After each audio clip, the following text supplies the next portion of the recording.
Manila. More than 7,500 Philippine and US troops on Monday, April 1, began their largest annual military exercise, amid reports of Chinese encroachments into waters surrounding the largest Philippine-held territory in the disputed South China Sea. This year's Balikatan, or shoulder-to-shoulder, exercise involved 4,000 Filipino and 3,500 American soldiers.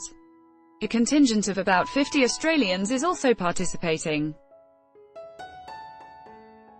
Among the American warships deployed is the USS Wasp, an amphibious assault ship, and its squadron of F-35B stealth fighters, which are being deployed for the first time in the exercise. Balikatan, which will last till April 12, is being held as the Philippines files a diplomatic protest over reports that China's maritime militia are swarming around Thitu Island, 480 kilometers west of the Philippines' main coastline. Philippine forces have occupied Thitu since 1970. At 37 hectares, it is the Philippines' largest outpost in the South China Sea. About 100 civilians and a small contingent of Marines currently live there, in what the Philippines considers as its most remote village.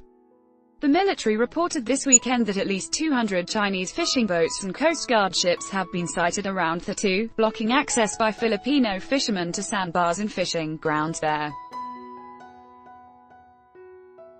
President Rodrigo Duterte's spokesman Salvador Panelo told reporters on Monday the foreign ministry has already lodged a protest, acting on the military's recommendation.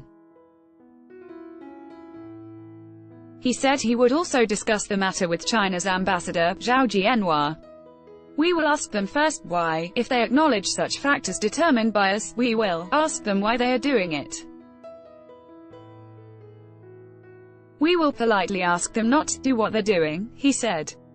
There have also been accounts of Filipino fishermen being harassed in waters around Scarborough Shoal, another disputed rock in the South China Sea. Mr. Panelo and security officials have dismissed these as unsubstantiated. But the head of the local fishing agency urged fishermen to avoid going to Scarborough for now. Mr. Zhao on Monday told reporters there were limits to where both Filipino and Chinese fishermen could go around Scarborough. He said the Philippines and China, for instance, had agreed to keep fishermen from both sides off the shoal itself, or anywhere near it. China seized control of Scarborough in 2012, after a Philippine Navy frigate intercepted 8 Chinese fishing boats suspected of poaching coral and giant clams. A 2-month standoff between the Philippines and China later ensued. The US eventually mediated a deal. Both sides were told to withdraw from Scarborough. The Philippines pulled out its ships. But China stayed, and later sealed off the entire atoll and chased away Filipino fishermen attempting to get near.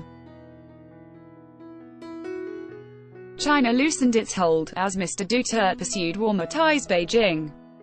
Philippine fishing boats were again allowed to fish unmolested around Scarborough.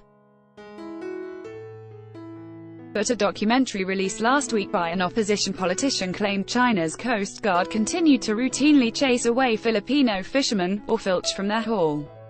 Philippine and US officials said on Monday that this year's Balikatan, as in previous iterations, is focusing on enhancing interoperability of the two sides' militaries, testing response time to disasters and external threats, and dealing with terrorists. Balikatan is not aimed at any other nation in the region, said Brigadier General Chris McPhillips, exercise director for the US side. His Philippine counterpart, Lieutenant General Gilbert Gelpe, said wargames, set for the coming days, including live-fire drills and amphibious landing exercises, would be generic in nature. "It's not directed to any threat or existing security concern," he said. Last month, while on a brief stop in Manila, U.S. Secretary of State Mike Pompeo said China's island building in the South China Sea threatens the Philippines' sovereignty, security and therefore economic livelihood, as well as that of the U.S. He also assured Manila that any attack on Philippine security forces in the South China Sea would trigger a treaty requiring American troops to intervene.